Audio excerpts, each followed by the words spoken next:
chỉ bởi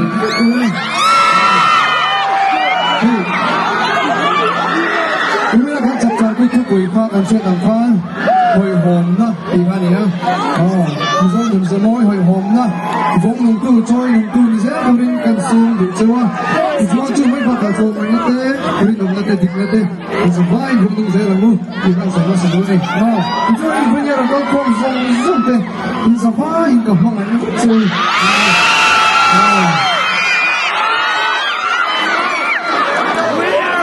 chưa vào đi rồi lòng phải từ thì đúng rồi